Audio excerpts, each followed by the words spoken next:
Assalamualaikum warahmatullahi wabarakatuh, anak-anak ibu semua. Kali ini kita akan mempelajari tema 2, udara bersih bagi kesehatan, subtema 1, pembelajaran yang keempat. Anak ibu sudah siap untuk belajar? Mari kita mulai belajarnya. Yang pertama, kita akan mempelajari materi bahasa Indonesia, yaitu menemukan informasi dari teks dengan menggunakan kata tanya apa, siapa, mengapa, bagaimana, berapa, di mana, dan kapan. Untuk menemukan sebuah informasi dari teks, kita dapat menggunakan cara-cara berikut. Yang pertama, membaca judul teks. Yang kedua, membaca isi teks dengan cermat. Yang ketiga, mengajukan pertanyaan dengan kata tanya apa, siapa, mengapa, bagaimana, berapa, di mana, dan kapan. Nah, berikut ini ada teks bacaan yang berjudul Pesona Bawah Laut Taman Nasional Bunaken. Nah, kita baca teksnya ya anak-anak.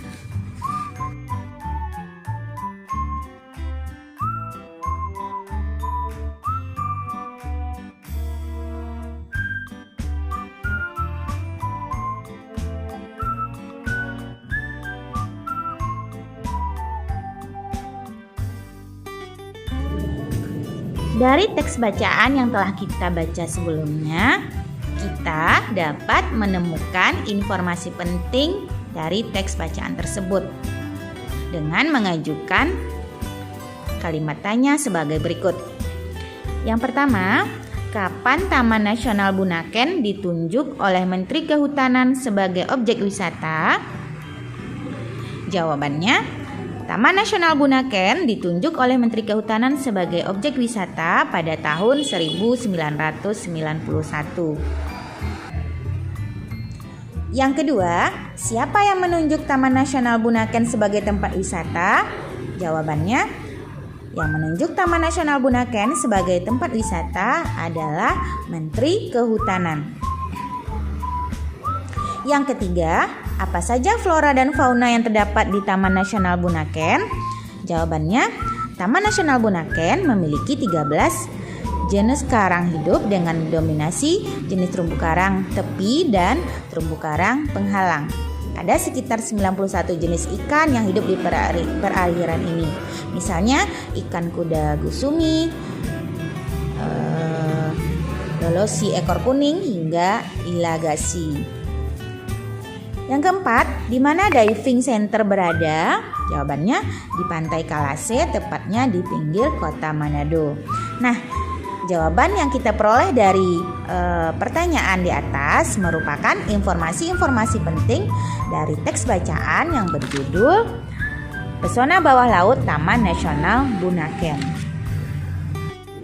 Yang kedua, kita akan masuk materi pelajaran IPS, jenis usaha bidang jasa pariwisata. Nah, anak-anak ibu semua, negara kita Indonesia memiliki banyak sekali tempat-tempat wisata yang indah. Kita harus bersyukur karena dianugerahkan keindahan alam yang beraneka ragam yang dapat mengundang banyaknya wisatawan dalam negeri maupun wisatawan asing untuk datang ke negara kita.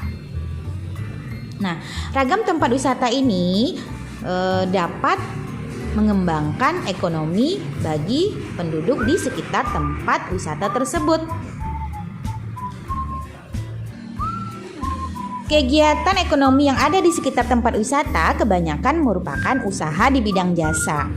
Usaha jasa pariwisata merupakan suatu usaha bisnis yang kegiatan utamanya meliputi menjual jasa-jasa pariwisata kepada wisatawan, baik wisatawan domestik maupun wisatawan mancanegara.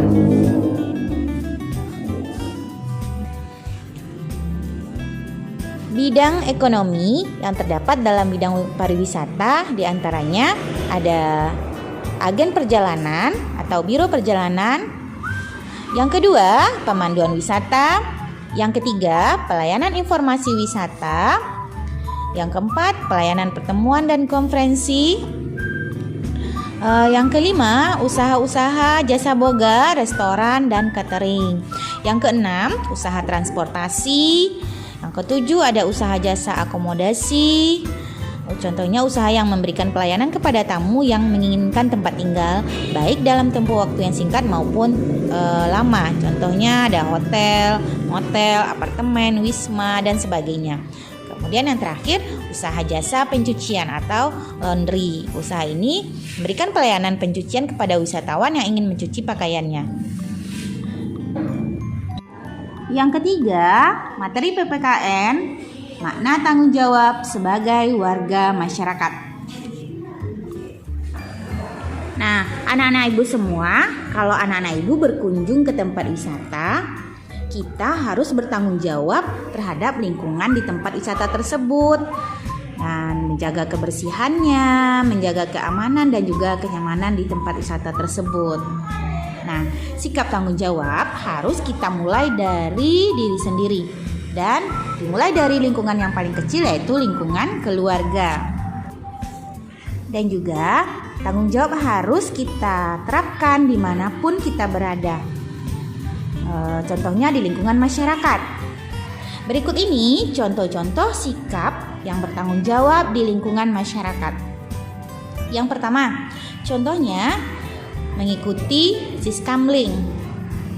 Bapak-bapak sering mengikuti siskamling untuk menjaga keamanan lingkungan dengan cara melaksanakan ronda setiap malam. Yang kedua, melakukan kerja bakti. Seluruh masyarakat harus bertanggung jawab melaksanakan kerja bakti di lingkungannya dengan sepenuh hati.